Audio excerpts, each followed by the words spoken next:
I'm Jennifer McIver. I'm Director and Chief Curator of the Scottsdale Museum of Contemporary Art. We're located in Old Town Scottsdale, kind of a gem amidst a lot of tourist attractions and restaurants. We're a small museum, so it takes about 45 minutes to an hour to tour the museum. We have ever-changing, rotating exhibitions, so you can kind of see something new anytime you're here. Right now we're standing in James Turrell's Sky Space. It's been here since the origins of the museum, so since 1999. And it is an absolutely beautiful capsule. James Turrell is a well-known international artist. He has works in museums all over the world. And he's based in Arizona. So in northern Arizona, he has a space called Rodin Crater that he's been building for many years. So we feel really lucky to have this space here. The whole point of it is to look up at the sky. He's an artist who uses light as his medium. So he's created a viewing space, and pretty much 360 days of the year you'll see that, blue sky here in the desert. But it's best viewed at sunrise and sunset. So we do offer some workshops, I think twice a month, for watercolors in the sky space. So you get to learn about the artist and you get to do watercolor inspired by the sunset. I've been here for sunrises, and I was one of these people who was like, I'm not going to take a photo of this whole looking at the sky. Everyone's taking photos. And then I did, and they were so amazing. It translates, it's this beautiful three-dimensional object that translates really well to a photo. So you kind of have to experience it. This wall here is by the artist James Carpenter, and it has pieces of glass here, which at certain times of the day, the sunlight comes in just so, and it casts these rainbow colors across the ground. This artist, James Carpenter, along with James Turrell and the architect of the building, Will Bruder, all work together to situate these things. The building started as a movie theater, and the local architect, Will Bruder, who went on to do many other museums. He did the Phoenix Public Library, which is a beautiful 6-story building, very early LEED certified building, so very conscientious about the environment and where he's building. So we feel also really lucky to have this architectural gem here. We did this mural. We commissioned a local artist, Janelle Garza, to do the mural. She really took into consideration the colors of the desert, but also the shapes of the surrounding area. So we love it. It was before COVID, and so we intended to do it every year. It's been up for about 3 years now. So we'll be commissioning a new mural in the fall of 2022. One of our aims as a museum is to work with local artists as well as international artists, which is why I love to start with James Turrell, because he's both, right? So it kind of demonstrates the breadth of what we aim to do, to engage with the local arts community, because that makes us all stronger, but also to bring in international and national artists that inspire all of us. The architect of this building is Will Bruder. And the building, he took a former movie house. It was a movie theater, 4-theater movie theater, and transformed it into a museum space. So we're so lucky because he thought of all the things that museums need. Not all architects think that way. They think about how to create a building that's going to stand out. But we have like the perfect loading dock. We have amazing high ceilings for displaying art. We have just perfectly rectangular spaces that are really malleable and adaptable. We get a significant amount of our funding from the city of Scottsdale, and then we're a 501c3, so our money comes from memberships, through donations, through grants and fundraising, all those things.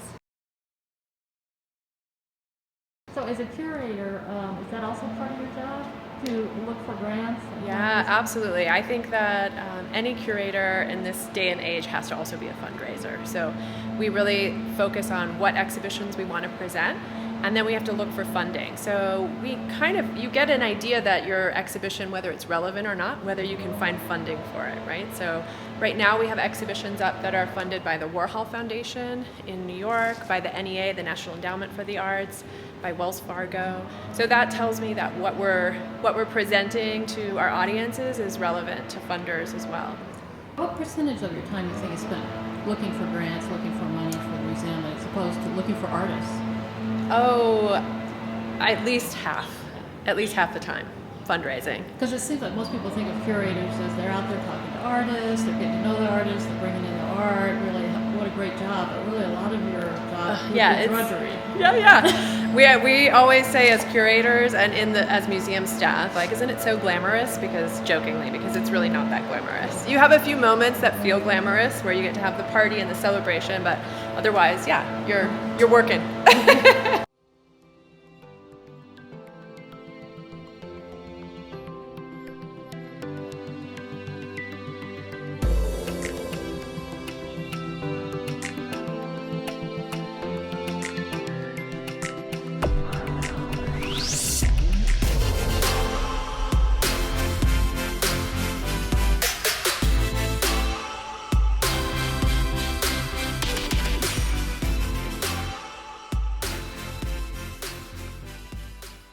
Swap Meet is a solo exhibition with the artist Brad Kahlhamer.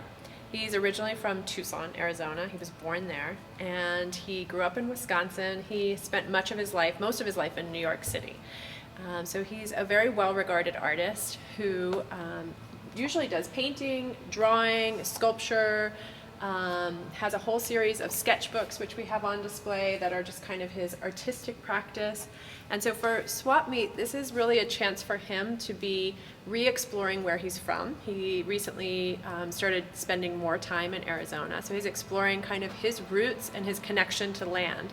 He's a Native American artist and person, but he was adopted out in his infancy, so he has no tribal affiliation. He calls himself tribally ambiguous, and so in that he's become kind of nomadic as well. So Swap Meet is his kind of homage to his roots, but also it's a chance and a space for people to gather and come together. So we have so far had one musical performance. We're having another one on April 1st where the artist will be performing. He's also a musician, so he'll be playing guitar and singing. On the opening night, we had a Navajo country music band playing on the stage. We created a stage out in front of the trailer that's in here. You know, I think that's really interesting. I mean, you're not just an art gallery, but you're really involved with the community with events and workshops, and I mean, a lot more than the typical contemporary art gallery. Do you think that's true? Yes, I think as a museum space, education is a huge part of what we do, right? So we want to educate our communities about art. We also want to provide opportunities for artists outside of the commercial structure. So in a gallery space, artists are focused on selling work, and in a museum space, they can be focused on ideas. And I think it's these ideas that artists present that help all of us think about issues and problems of our time in different ways. But I think what museums do is really critical. One focus that we have is new commissions, so working with artists to create new things so that it's really current. As a contemporary art museum, we want to present work that touches this moment in time. I am the chief curator, so I oversee all the exhibitions, but we work with all kinds of other curators. This is a guest curator. They proposed the idea of working with Brad Kahlhamer. He has been living here, so it was a kind of really nice process because we could help him find a trailer. We had to send our team to go clean it out. It was really quite a different thing. That's the fun thing about contemporary art is like you never know what you're going to get. We have rocks and dead cactus that we had to debug before they came into the museum space. Always different challenges. And then you had to decide how much space to give this artist. Right. And we think about, okay, we knew that the trailer was going to be the centerpiece for this exhibition. If you look all the way down here, you see a giant door. This is usually covered by a wall. It was meant to be the original loading dock for the museum, but determined that it wasn't the right placement. So they covered it with drywall. So we uncovered it and we literally pulled the trailer right in. So we knew that this had to be the gallery for Brad's. And then we just filled it with different projects. This is an older project that he's toured a few times. There's a large dream catcher, which is called Super Catcher, that we borrowed from the San Francisco Museum of Modern Art, and several framed works that we borrowed, and to kind of fill in the space as we went. So you went to him and you proposed giving him this space, and he said, well, what I really need is a trailer. Yeah, pretty much. Okay. And we said, great, okay. Can we look at the trailer? Yeah, of course. So you're open to anything. Almost, within reason. Within reason. It didn't scare us, that's for sure. Okay. I'm going to ask you, that was one of my questions for you. Is there an exhibit that scared you? Have you been scared? There have been moments where I thought I might get fired. You're right, you're walking the line. Walking the line, yeah. We had an artist from Mexico City who has a large-scale sculpture made of decommissioned weapons. We had to transport those from Mexico across the U.S.-Mexico border. And then set them up in the state of Arizona. They're decommissioned guns and they're turned into musical instruments, right? So it's an artist who's thinking about different ways of using weaponry. So that was one time when I thought, I don't know how the audiences are going to take this. Do you ever say no to an exhibit? For sure. We have, as director, I get to set the vision of the museum. So the things that I find are really resonant in the contemporary art space is what we focus on, and we say no to things that maybe don't fit that. In this case, from between 2020 and right now 2022, we focused on solo exhibitions with artists of color as a way to make space in museums for artists who are underrepresented generally. And that felt like an important thing to do. Along with the exhibitions, we produced catalogs for this and for another one we had 4 major solo exhibitions over the last 2 years. So that has been our focus. It's meant to mimic his studio in many ways. He lives in a trailer, a double-wide trailer in Mesa when he's in Arizona. It's a lot nicer than this, I have to say, but he has a lot of spaces that feel similar. He just has all the things that influence him and that he loves, like from these tiny little strange animals to things that he finds on hikes in the desert. He's got feathers. He makes all these sculptures. They're right up against this wild boar taxidermy. All his drawings, his drawings and paintings sell for quite a lot of money, but for him, it's all from the same place.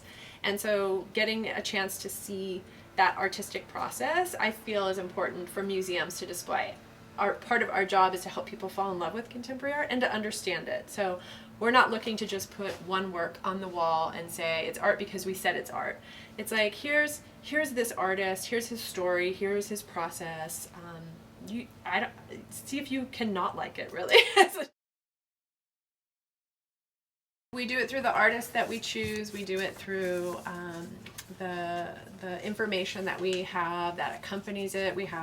Often we have audio clips of artists talking about their work or the curator talking about the work. So we try really hard to help people along that way. If they don't, you can come without a huge knowledge in contemporary art, I think, and still have a pleasurable experience. How important is it to you to get to know the artist personally before you actually take on his work and exhibit his work? Because I think you'd need to know his personality and know more about him to even be able to put together something like this. To trust. You do build trust over time with artists. So with this particular artist, we started conversations in 2019, so 3 years ago. So often through that process of talking about what's going to be in the exhibition, going out to lunch, visiting him at his studio, you really get to know each other and build that trust. Because at the end of the day, that's what it is. It's kind of vulnerable for artists to put themselves out there in the world. And so, we're there to help them along the way, I think. And then some of them I would think would stay friends over the years. Oh, for sure. Because this is a very kind of an intimate process that you're going through. It's an intimate process that we're going through, and in fact, I'm traveling about an hour and a half today because he has another exhibition opening at another museum, so I'm going there. We could just take a moment to look at his sketchbooks because I love this. It's part of his process that he doesn't usually show in a museum. Okay. It's their pages about his travels. They often have references to cities or experiences that he's had, his hikes, a variety of things. And we produced a book with a publisher based in Mexico City that is reproductions of his sketchbooks. So we have some essays about writing about his work, along with these really beautiful pictures, and it's about the same size as a moleskin sketchbook, which is what he uses. You know, somebody that I gave a tour to was saying, oftentimes when you go into a museum, you might see a work that's really intriguing, but you don't know that much about that artist, you don't know much about the context in which they're making the work, and so this person really appreciated that in this museum, that they get that kind of more in-depth view of one artist. And then the ceiling here, is this the way it usually is? I mean, is there something special going on here? Like I mentioned, each gallery is was a theater. So a lot of work had to be done to carve out or to fill in what was, the seating area and things like that. But they really knew they wanted to keep a high ceiling. And the high beams, or the open beams rather, are here always. Concrete floors, open beam ceilings. Like I said, each space is really malleable. So while this time we have a trailer in here, the next time we may have only paintings in here. You never know. So how long will this exhibit be here? This will be here about 7 months. Okay. Mm-hmm. And then you know what's going to be next? Yes. Because you have to plan as a curator. I've heard you have to plan years ahead. This, but it is years. Years ahead, yeah. 3 to 5 years is kind of ideal. So following this, we have an installation with the artist Philip K. Smith. He is actually inspired and influenced by James Turrell, who we saw did the sky space. So he's an artist who works with light. So this space will be completely transformed. There'll be 3 monolithic sculptures that emanate light. So it'll be this kind of ever-changing experience. We have 3 works by New York-based artist Luke Murphy, which are now on view. This is one of them. He uses technology. He uses the idea of the glitch and kind of the unpredictability of technology in his work. And this one just, I think, brings a lot of humor. Here's another work by Luke Murphy here.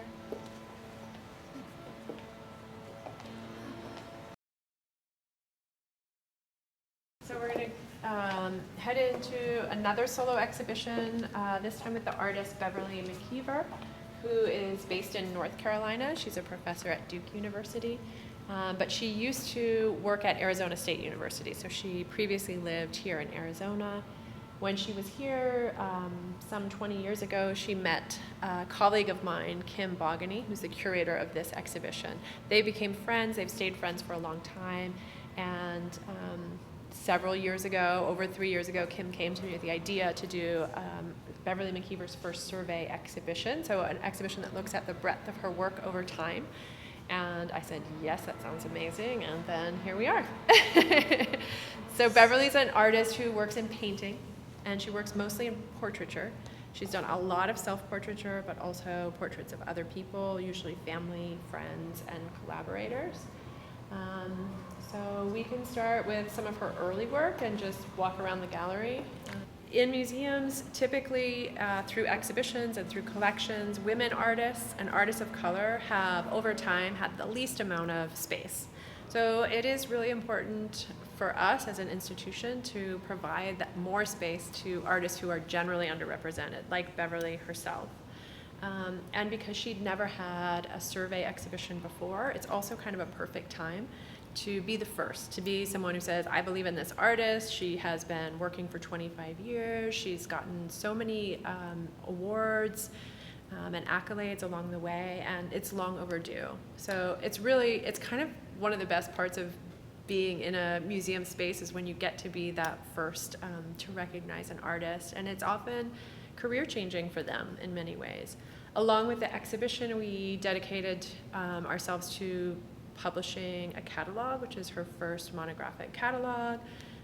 So it's all really positive and exciting. She's what I would call an artist, so you can't not look at the work and respect it for her abilities in painting and just the layers of color and expression. She's an artist who doesn't stray away from vulnerable aspects of the human condition, and I think that's something that everyone can relate to, right? We all deal with death, we all deal with sickness, we deal with, she has a sister with mental disabilities, she's a caregiver. They're all things that people can really relate to no matter where they come from. For Beverly, she grew up poor, an African-American project in North Carolina.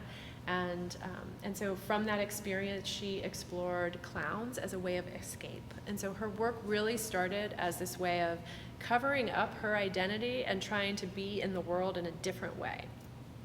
So these are some of her early images in which she herself is donning clown makeup. Here she's painting her sister and kind of conflicted about being a caregiver for her sister, and so you see her scratching her sister's face out. And then at some point, and she talks so eloquently about it, she discovered black makeup as a clown. Like, why am I using white makeup? Why can't I embrace black makeup and still be a clown? And so she explores that through her paintings. She was a clown in real life, and she tried out for Barnum Bailey's circus and was rejected, she likes to say. So it was something that she continued working with, this idea. She's an artist who we have one of her journals here, who's thinking on many different platforms, not just through her painting. She was influenced very much by her mentors and the people who she learned from in school. And so as part of this exhibition, we're showing some of her mentors' work, and as well students that she has mentored across many years. So. And she was here recently. And she was here for the opening, yes. So was that an exciting time? What did she paint? She was, first of all, the wall colors are really unusual for us. You think of museum and you think of kind of white walls usually. But she wasn't particular about where works went in the show, but she didn't like the idea of white walls. She wanted it to be a little warmer. So our team took colors from her paintings and developed a schematic of wall colors. And so she loved them. She said it looked like her house. We borrowed works from over 32 lenders. So from institutions, from individual collectors, we had to organize the shipping of all of them to get here. This exhibition is traveling to North Carolina and South Carolina after here, so there's a lot of organization on our end. So for her to have all of the works in one space, I think was really touching as well. The gallery might just have one or two of right. hers, and they're willing to let you take those. They're willing to if you lend tell them them years in advance. Yep, if it works with their schedule, if it's not committed in another place, if you pay for the shipping of it. In some cases, you might have to build a crate for work to protect it. You have to have things insured, obviously. We're an accredited museum, so that gives us a certain level of clout in the museum world, so they know we have a set of protocols in place as far as security and fire alarm systems and things like that. So that's a bonus for us. It makes it easier to borrow works. And in this case, it's a traveling exhibition, so they had to lend the works for almost 3 years from start to finish. But in return for that, they also are featured in the catalog that we have produced, which is really great for them and for their own collection to have this beautiful catalog that features Beverly McIver's work, the work that they own. So do other museums come to you and say, I want part of your collection to put on? Yes, yeah. All of our collection, the majority of our collection is online, searchable online. So we often get requests to borrow works from other institutions too. Do people ever come in and they want to buy something? Yes. You can tell. You can tell by reading labels, kind of where if it's available or if it's not. For example, this one is being lent from Arizona State University Art Museum. So all the labels give you all that information. You just have to. So if it's available for sale, it would say on the label? It would say collection of the artist or the gallery, or courtesy of the artist or the gallery.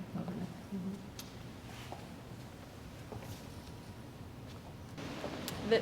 In this gallery, we have a lot of paintings of Beverly's family and friends. So focus on her sister, her mother, her father. You see a few images taking place in hospital beds. As I mentioned, she's not one to shy away from that vulnerability of being human. And so that is in fact what she focuses on. And she has some of, she was talking about this one image of the woman here, and it's like, you can see by her posture, she's kind of slumped in the chair. She's not posed like, I'm ready to have my portrait taken in a regal way. She's how she would be every day. And so that's really what Beverly is drawn to. This is Bill T. Jones. This is another painter, Philip Pearlstein. A friend of hers was a museum director, and the image to the left of Bill T. Jones is Kim Bogany, who's the curator of the exhibition that I mentioned. They've been friends for a long time. This is a beautiful portrait of her dad, who she met later in life. I think she was about 16. Never knew that this was her father, and connected with him even later than that. And sadly, he passed away 2 weeks before the exhibition opened here. So I know it was really bittersweet to see some of his portraits in the gallery space. And she has these moments, right? Like some are in hospital beds, or her mother on her deathbed, and then you see her sister in angel wings. So, her works really run the gamut of emotion and expression, like we do. I wanted to show you this one, and there's one more gallery.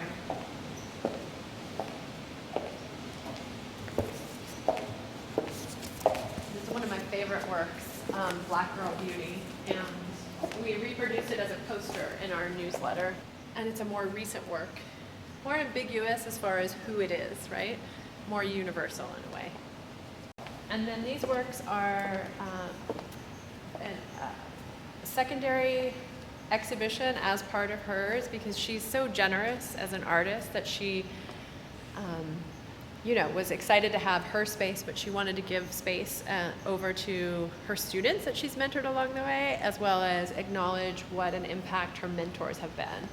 So we have on view 3 of her mentors who she had a hard time in school, and she was encouraged to drop the idea of portraiture, that people wouldn't be interested in seeing all those images that she was interested in making. Elizabeth Lentz is one, and she originally worked in still lifes. Beverly did as well, and that was from her influence. Richard Mayhew is another who works in these abstract landscape images, and you can see his take on color has definitely been an influence on Beverly's work.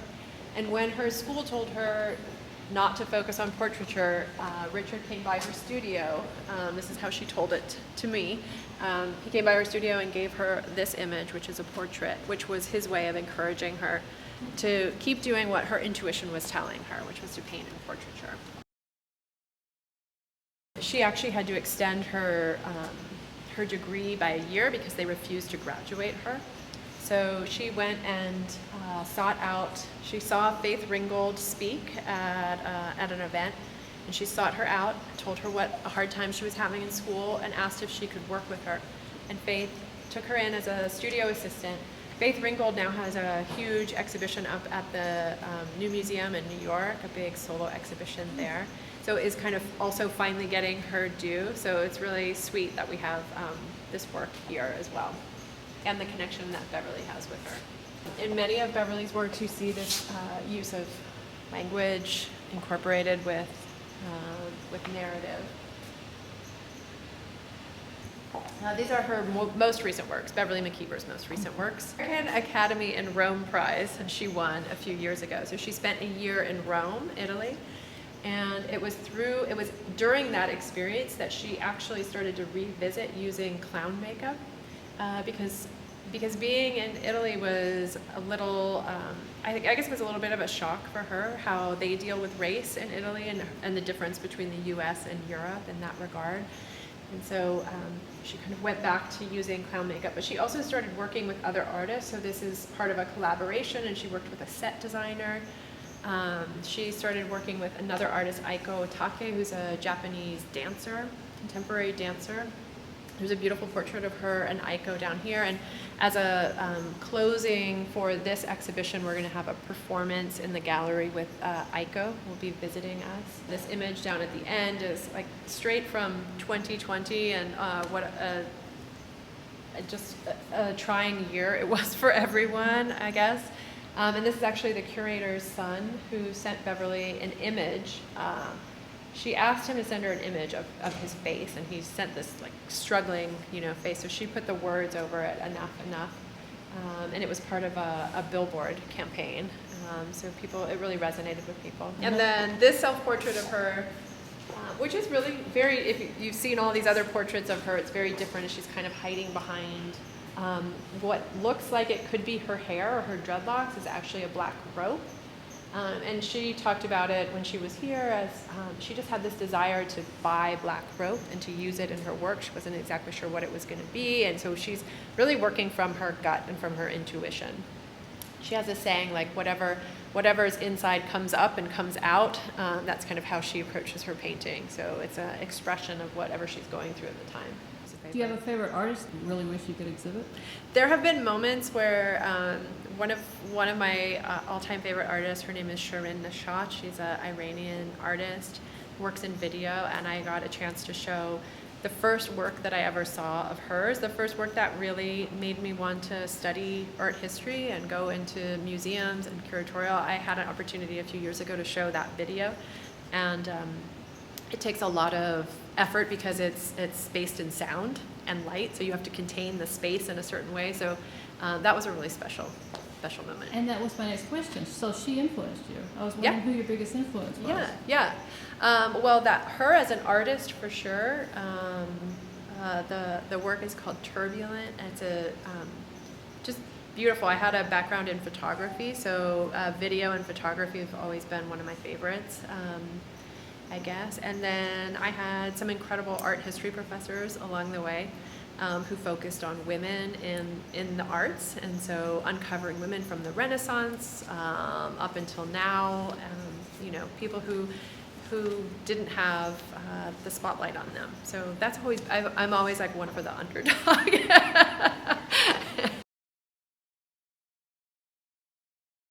What is the difference between contemporary and modern art?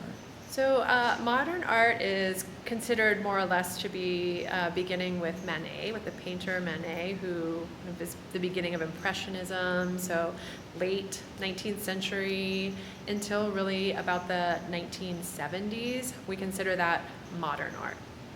So modern artists are interested in flipping the attitude about representation, so going more into abstraction, really playing with the field of the picture plane, so flattening things out instead of having these realistic Renaissance paintings, right? So that whole time frame, a really pretty long time frame, is considered modern. And then contemporary, I mean, an easy way to think about it is we work with living artists most of the time. Of course, some artists, die at a young age, and they've been working in the 70s and the 80s, and we're still working with them. But for the most part, it's living artists, so it's of the moment.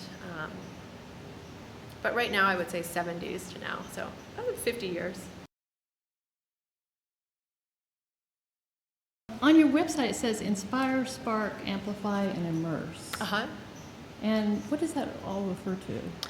So I think that the inspire, spark, amplify, immerse are all the ways that we approach art. So, and the hopes that we have of sparking interest with our visitors, immersing yourself in someone else's world, amplifying voices, all of the kind of ideas of how we work with art are what those talk about. As this museum, we think of ourselves as artist-centered. Right, we're really focused on the artist, but we're also audience-centered because we want the audience to feel at home in the space as well.